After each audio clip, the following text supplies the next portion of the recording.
tapped in with the boy Young Quill, man. Yo, How you doing, brother? we chilling, we vibing, posted. Alright. So, like of course, I met you through Lil Ominous and stuff. He hit me up and told me about you, told me to connect with you, man. So, we'll start off, like, tell me a little bit about your background with Ominous, how you know him and stuff like that. My relationship with Ominous, I met him through my homie Luna. So I went to high school with him, and he had already known him because he was already making music. So I tapped in with him, and then we just met, and ever since then we've just been connected and working together. And yeah, bro, he's been a really big help in everything in all of my careers. He's been helping me get shows, even connect with you. So yeah, that's the homie. Shout out to Ominous. Yeah, he's a real one, bro. He's even someone that, as we were starting like Kitchen Made, he like helped give me some tips and stuff and put me on. So that's why I got he's hella ultimate respect for him and stuff guy. like that. Oh, yeah. So obviously I'm assuming if you know Ominous, you went to high school with mutual people. You came up from Miami, correct? Yeah. Okay, so what was that like coming up out there, man? In Miami, it's so much talent out there, bro. To be honest, like everywhere in every high school, there's talent, producers, videographers, photographers, everybody. So it's really just like a melting pot, and everybody's just either trying to help each other or competing with everybody else. Yeah. So, and especially with hip hop, is a really competitive sport. So really, it's just me. I've just been in my own lane and just trying to help as many people as possible while doing my thing. But it's hella dope out there. Yeah, so, and like I know you said like you're in your own lane. That's something I noticed. Like listening to your music, you could tell like you're not someone within the wave of like the like you're you know, it's like a real musicality behind it. Like what's your musical background like? My musical background, to be honest, I don't really have any. I've kind of just always been intrigued by music since I was little. I've always kind of been around it, but not really in it. So when I was like around the age of 5, so I'm from Colombia. Okay. So they have this type of music, it's called cumbia. So when I was little, I think it was like my grandma's birthday, they had like a cumbia band come, and one of the band members gave me like an accordion. Okay. And I was just messing around with it. Like I have a picture and everything, I'm showing you. Yeah. And I was just playing around with it, and ever since that moment, I knew I wanted to make music. So elementary school, I used to write songs, you know, corny as cringy, you know. Yeah. But I used to write songs. Then middle school, I bought my mic, and then ever since I got my first mic, it's just been elevating from there. I got you. Yeah. But so now you're at the point, I know you say you produce and you engineer, you do all that, and I've even seen videos of you playing piano. So like you got all that down pretty much? Yeah, all of it was just self-made, bro, and a lot of YouTube. Definitely a lot of YouTube. Yeah. That's what's up, man. So like what, as you like developing your sound musically, like what were some of your inspirations? Inspirations, well, for the rap, it was a lot of Eminem. Okay. I used to want to be like a battle rapper. I was talking about this earlier. I used to want to be a battle rapper, bro. So like I used to watch all those URL videos. A lot of Eminem, a lot of Drake sonically. He got hits on hits on hits. Of course. Michael Jackson, The Weeknd, Kanye, a lot of Kanye. Kanye was more for producing though. Like he really gave me that push. And then even Russ too. Like I seen Russ's whole come up story, and that like relates to me like heavy, bro. So yeah, definitely those are like most of my influences. Okay, no Tyler the Creator? I fuck with Tyler. Okay, I fuck with his whole way. That's what the Dandelion idea is. Yeah. It reminds me of like, I think he's Yellow Flower Boy or something like that. Scumfuck Flower Boy. Okay, something like that. Yeah. But so like what was your process like on this last project, Dandelion? Like what brought you to that idea? Alright, so pretty much 2018 I kind of I went ghost on social media. Okay. And I really just used that time to make as much music as possible. So I was making fucking hip hop, like old school hip hop. I was making like this new wave shit. I was singing a little bit. I learned how to use autotune and really like project my voice to certain like things that I never knew I could do. Yeah. So going into 2019, I decided, what do I want to represent? So I decided, all right, I want to represent positivity. I want to give the world something of motivation and inspiration to do something. Yeah. You know me? So that's how I came up with Dandelions. I got like my best 5 songs that I feel like represent that. put them together, and I released it. And the rest has been history. I feel that, bro. I saw you do like your own commercials and stuff for your merchandise and stuff. Yeah. Like you have like that whole sentiment of, like you said, like you taught yourself everything like that, and you even mentioned Russ as like one of your inspirations. He's someone that's like notable for, he produces, engineers his own music. Definitely. What is some of, like, I guess your inspirations from Russ that you learned, or like either watching his interviews? I know you're on YouTube heavy. Yeah. Like, what's some of the things you learned from him? Most of the things that I learned from him was just do it. Like that whole, like, bro, just do it. Like, there's no excuses. You're the only person holding yourself back. So once I kind of learned that lesson, I've kind of just been on go mode since then. It's just like, don't stop. And then on top of the fact that I don't really need anybody and I don't rely on anybody, kind of just makes you go 10 times harder, because I don't gotta wait for anybody. No limits. So literally the sky is the limit. So I've just been going from there. But yeah, that's the biggest like thing I've learned from Russ was just go do it. Okay. And so I saw something on your Instagram. I don't know if this was like a comment that you said something about you went on tour. Is it with Bezz Believe? Yeah. How'd that come together? So the tour was through my boy Asiri. So shout out to Asiri. His project's dropping soon. He's from Orlando? He's from so he's originally from Miami, but he was out here for a little bit working on his project, and then he had gone back. So yeah, I got connected with Asiri, and then we had opened up for Bezz Believe with my boy Trippy Juice. Shout out to Trippy too. And yeah, it was all pretty much Trippy was the one opening up. But he had invited me in the series because we all got a track together. I got you. So then he invited us, and we were like, fuck it. And then we went, we did it.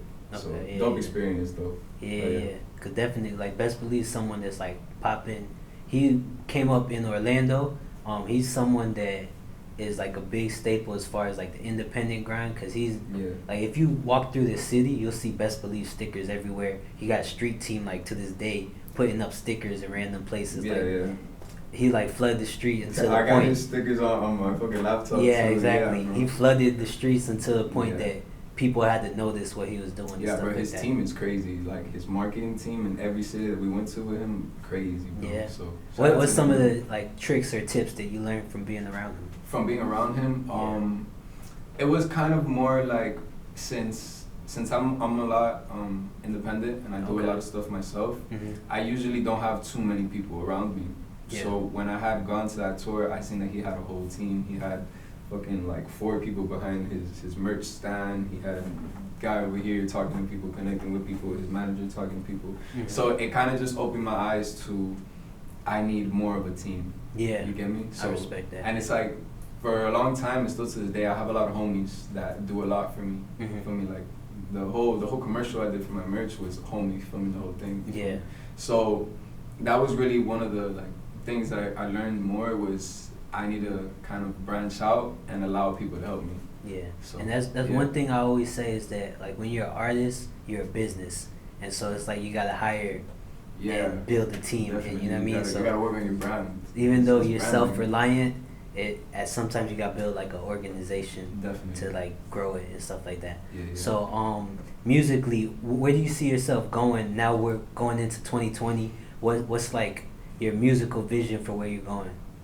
Well, for this year, I have a lot of crazy shit planned. I got 2 projects that I want to drop this year. One is called Alien. The other one, I have no idea yet, but I got the tracks done already. It's a lot of different sounds. It's definitely like a way upgraded version of everything I've done this year. Okay. So I'm dropping a single January 1st, and I'm dropping a video sometime in January too. So after January, it's just go mode.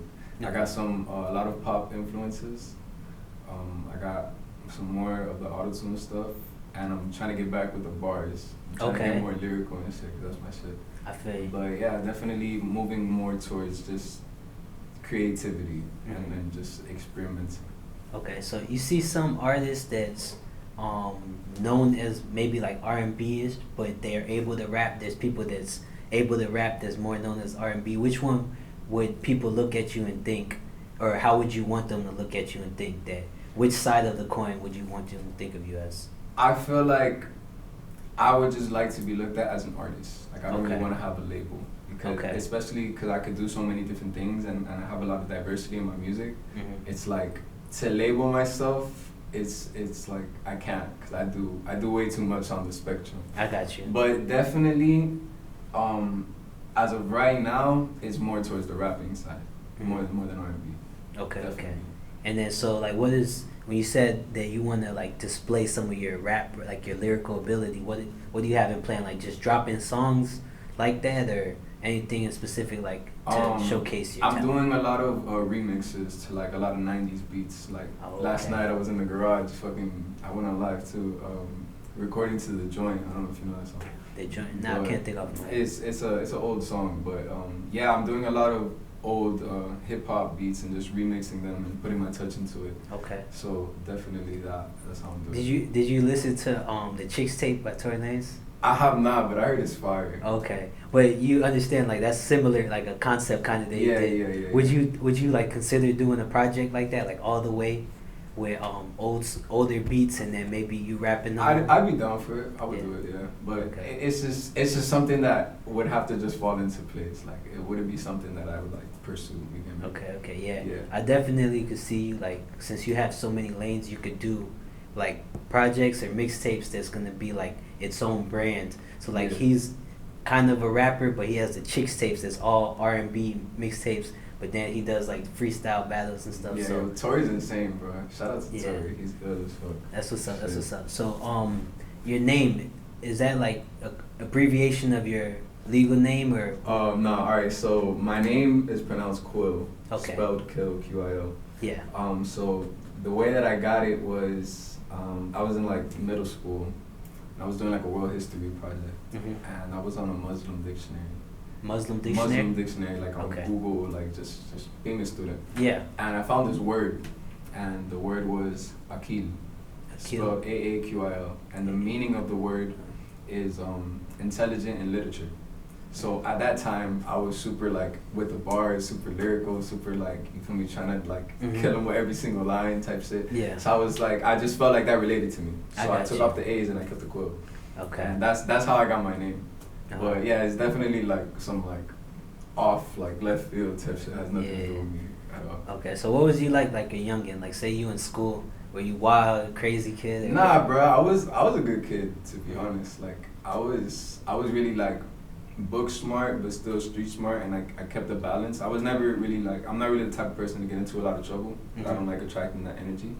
I was a really quiet kid too, but if you knew me, like you would know that I'd be getting out of my shell and shit. Yeah. And it's crazy because as a person I'm pretty quiet, but once I get on the stage or once I get into a booth or a mic, it's like I become a different beast. I feel you. It's wild. So what's like I mean, I guess I don't know how long you've been doing shows, but how has your live performance like grown over the past few years or months? It's like with anything, practice, you just get better.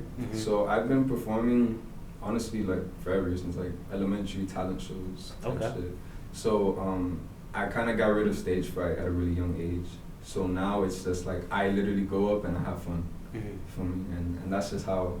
A lot of my shows is really improv though. Like I might jump in the crowd, I might not. It depends on the vibe. So it's a lot of just in the moment. Whatever happens, happens. But I just be having fun with it. I be trying to have as much fun as possible. I feel you. And so I know like you're from Miami. You recently moved to Central Florida area, like Melbourne or something. Like what is it that made you make that move? Definitely, I feel like I love Miami, but I needed to get away from it for a little bit, and just to also expand my brand and just build off and go off. Because I feel like now that I kind of got Miami for a little bit, leaving and expanding is only gonna make me grow. Yeah. So that's honestly why I left, but. Okay, you just get like different experiences. Yeah, I just needed like a different experience from Miami. Okay, so what's it been like out there in Melbourne so far? Like, it's dumb chilling, to be honest. The weather is fucking beautiful. Yeah. Shit. Even out here, it's fucking nice. But yeah, it's dumb chilling. I've been here for like a week, so. Oh, okay. So yeah, I haven't really been here too long, but okay. so far it's been chilling. People are chilling, so. Yeah, man. And so, like, as I know you like building up and stuff, have you got to a point where you had like labels or anyone like reaching out to you in this way? Not no labels yet. At least not no big labels.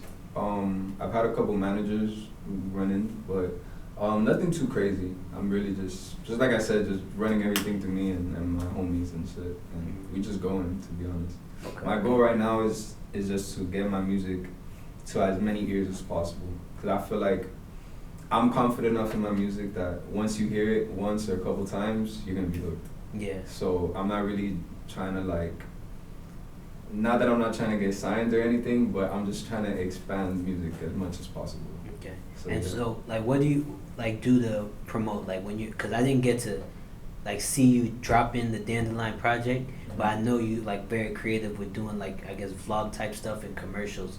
So like when you're like getting ready to drop a project, what does that look like? Well, Dandelions was the first ever project that I really like pushed like that. So It was an experience, a learning experience for me, and also I did pretty good, like not even knowing that I was gonna do that good. The process for promotion was really a lot of social media, a lot of consistency. Like I was posting Dandelions dropping 7/19 every day on my story, multiple. Yeah. You feel me? I had other homies of mine posting that shit. Twitter, I was dropping a lot of content on Twitter. I was dropping, I dropped a couple music videos, literally just to promote Dandelions, and they fucking went crazy. You know what? Twitter. I did see one of your ones. At the end of the video, it said Dandelions, and then so it's like all those little things. The thing about promotion is that the little things are what matters. You feel me? And since they're so little, a lot of people don't really like make them a priority. But it's like that's where they're lacking, because all that little shit is what builds it. Yeah. So definitely that's how I promoted all my shit. And obviously, you know, you put a little money behind some posts, you know, reach out to different pages and stuff, and they fuck you. You know, they put you out there, but I feel you. And so I know, like you talk about the Alien project. What can we expect sonically for that project? A lot of diversity. The intro is something that I've never even like showed the world, and like a side of me sonically that I've never showed the world. So I'm definitely really excited to put that shit out. But very diverse. It's a lot of different sounds. I got you. You had a song that was called "Chocolate on My Shirt." Yeah. I didn't understand what did that mean. Like, where did that come from? All right, so that story is actually pretty crazy. Like, okay. The way that whole song came up is pretty crazy. So I used to work at Ross, right? Okay. And I was like the security, the loss prevention. Okay, yeah. And bro, I was chilling there, whatever, doing my job, welcoming people. And some little ass kid came in, and he was just whistling, and he was whistling the melody. He was like, whatever, and walking, and I was like, that's a fire ass melody. Yeah. So I pulled out the sticky notes, and at the time I had just me and my ex had just broken up, so I was in my fucking feelings, and I just started writing that shit, and I didn't even like. I feel like the universe wrote that song, because I literally pulled out that shit, pulled out the pen, and I just went like one take, just boom, boom, boom, boom, boom, boom. Yeah. And I wrote that whole song, and then. At that time, I was still in school, and I was taking keyboard as an elective, like piano. So during lunch, I used to just go to the piano room, and I used to just fucking fuck around and see what happens. And I literally sat there the day after writing that shit on the sticky notes, and the first shit I played, first chord, first little melody, it all just matched perfectly. Yeah. And then from there, I was like, yo, I got something, and like this shit is special to me. So I was also in the film program at my high school, and I was really cool with the teacher. So he put that shit together for me. Like that video of me playing the piano, was filmed at my high school. Okay. In like one of the film rooms. So then that whole shit just came together like I didn't even intend for it to come together. That shit just happened. Yeah. And then it became what it is. I got you. Yeah. And then I think this is probably gonna be like the last question I want to ask you. Like I know you're good with your music and stuff like that. Like you could play your own music, you write, produce, engineer, everything. Yeah.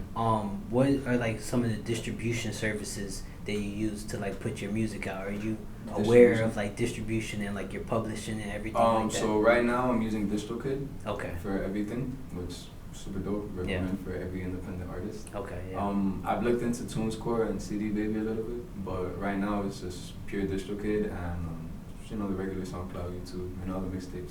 Okay. Yeah. So, yeah. That's definitely TuneCore is a very good one. That's one I recommend. One thing is just like when you're playing, you produce your own music. Just understand going forward that publishing is so much in your favor, and you want to hold on to that because that's stuff that's like the groundwork of which the buildings are put on in terms of music. So once you own your publishing and you know how to play music and you can write music for other people, that's what's going to make you a lot of money, bro. That's going to make you a millionaire. So I just want to give you that tip. Thank you, definitely bro. Take care of your publishing, man. I appreciate you coming in. Yeah, for sure. Yeah. Any shout outs or anything you want to do? Hey, yo, right quick, I want to give a shout out to my dad out there in the back on the live. Shout out to my mom. Shout out to Dagan Duffy, greatest producer on the planet. Shout out to Willie Gold. Shout out Snow. Shout out Zay. Shout out to Luna. And shout out to Ominous. And lastly, shout out to Kitchen Made TV for this fucking interview. We lit. Hey. Appreciate you.